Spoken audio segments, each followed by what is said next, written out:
नमस्कार. आज आपण बोलणार आहोत इतिहासातील एका प्रचंड मोठ्या घटनेबद्दल, फ्रेंच राज्यक्रांती. ही काही साधीसुधी घटना नव्हती, तिनं अख्ख्या जगाचा नकाशाच बदलून टाकला. चला तर मग थेट विषयालाच हात घालूया. एका इतिहासकाराने काय म्हटलंय बघा, की युरोपचा सगळा इतिहास जणू काही एकाच देशात, एकाच घटनेत आणि एकाच व्यक्तीमध्ये येऊन सामावला.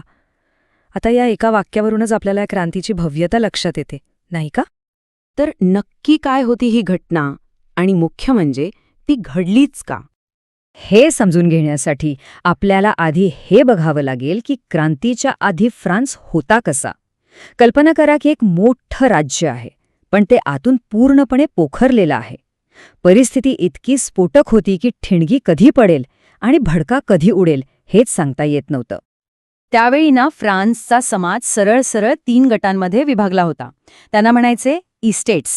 पहिला गट होता धर्मगुरूंचा, दुसरा गट होता सरदार आणि अमीर उमरावांचा, आणि तिसरा म्हणजे बाकीचे सगळेच, अगदी सगळे म्हणजे सामान्य जनता.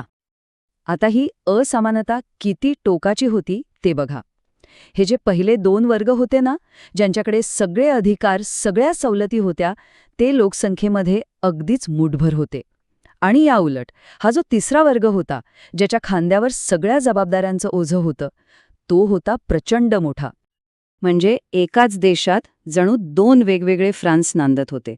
एकीकडे ऐशोआरामात जगणारा, 1 रुपयाचाही कर न भरणारा श्रीमंत वर्ग, आणि दुसरीकडे कराच्या बोजाखाली पार दबून गेलेली सामान्य जनता, ज्यांच्याकडे कसलेही राजकीय अधिकार नव्हते. आयुष्य म्हणजे फक्त दुःख आणि कष्ट. ही सामाजिक दरी तर होतेच, पण त्यासोबतच देशाची आर्थिक अवस्थाही पार कोलंबळी होती. शेतीची पद्धत जुनाट, उत्पादन कमी. त्यामुळे काय तर सारखे दुष्काळ पडायचे, अन्नासाठी दंगली व्हायच्या. उद्योगधंदे वाढीला लागले नव्हते आणि खुद्द सरकारचा खजिना रिकामा झाला होता. देश अक्षरशः दिवाळखोरीच्या दारात उभा होता. आणि या सगळ्या संकटात भर घालायला होता राजा 16वा लुई, एक अत्यंत अकार्यक्षम राजा. जनतेच्या दुःखाशी त्याला काही देणं घेणं नव्हतं. तो वर्सायच्या भव्य राजवाड्यात आपल्याच दुनियेत मग्न होता. आणि त्याची राणी मेरी अँथोनेट तर पैशांची उधळपट्टी करण्यासाठी कुप्रसिद्ध होती. साहजिकच लोकांच्या मनात प्रचंड राग खदखदत होता. आता अशा धुमसत्या वातावरणात काही नवीन विचारांची ठिणगी पडली आणि या विचारांनी आगीत तेल ओतण्याचं काम केलं. हे विचार असे होते की त्यांनी थेट त्या जुन्या सडलेल्या व्यवस्थेच्या मुळावरच घाव घातला. उदाहरणार्थ मॉन्टेस्क्यू, त्याने आपल्या the spirit of the laws या पुस्तकातून थेट सवाल केला. ही जी राजाला देवाकडून अधिकार मिळतात वगैरे कल्पना आहे ना, ती पूर्णपणे चुकीची आहे असं तो म्हणाला.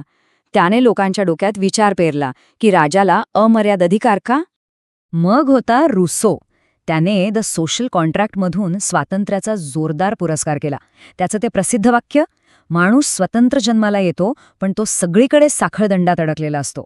हे वाक्य तर जणू क्रांतिकारकांचं घोषवाक्यच बनलं. आणि व्हॉल्टेअर, त्याने तर आपल्या लेखणीने जुन्या परंपरा, रूढी आणि अंधश्रद्धांवर, विशेषतः रोमन कॅथलिक चर्चवर सडकून टीका केली. त्याने लोकांना विचार करायला भाग पाडलं, त्यांच्या मनातल्या श्रद्धांनाच आव्हान दिलं. या सगळ्या विचारांना बाहेरूनही एक मोठी प्रेरणा मिळाली, ती म्हणजे अमेरिकन क्रांतीची.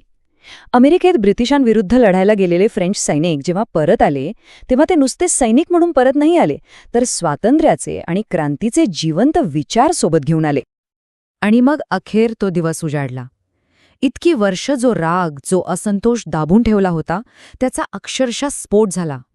1789 हे वर्ष निर्णायक ठरलं. सगळं कसं झपाट्याने घडत गेलं बघा. मे महिन्यात तब्बल 175 वर्षांनी संसद बोलावली गेली. जून महिन्यात 3ऱ्या वर्गाच्या लोकांनी स्वतःलाच नॅशनल असेंब्ली घोषित करून टाकलं. आणि मग आली ती तारीख, 14 जुलै, ज्या दिवशी लोकांनी बॅस्टिलच्या तुरुंगावर हल्ला चढवला, जे राजशाहीच्या अत्याचाराचं एक प्रतीक होतं. क्रांती तर सुरू झाली, पण तिचा प्रवास सरळ नव्हता. लवकरच या क्रांतीने एक खूप हिंसक, एक क्रूर वळण घेतलं. आता सत्तेसाठी वेगवेगळ्या गटांमध्येच संघर्ष सुरू झाला. याच काळात जेकोबिन नावाचा एक कट्टर गट सत्तेवर आला.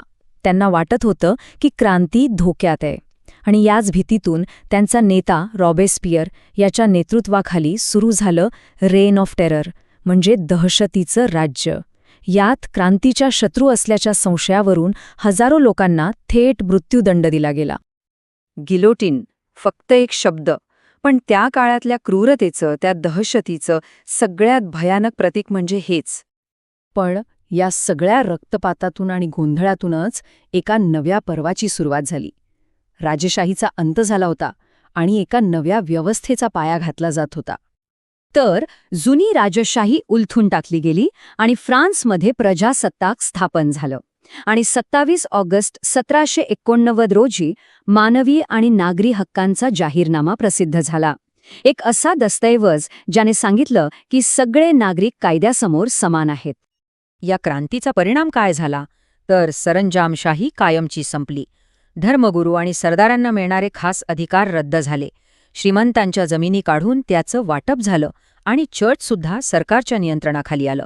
म्हणजे खूप मोठे दूरगामी बदल झाले.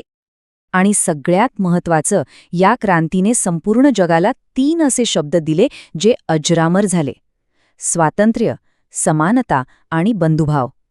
ही 3 तत्त्व आजही जगभरातल्या कित्येक तरी चळवळींची प्रेरणा आहेत. तर ही होती फ्रेंच राज्यक्रांतीची कहाणी.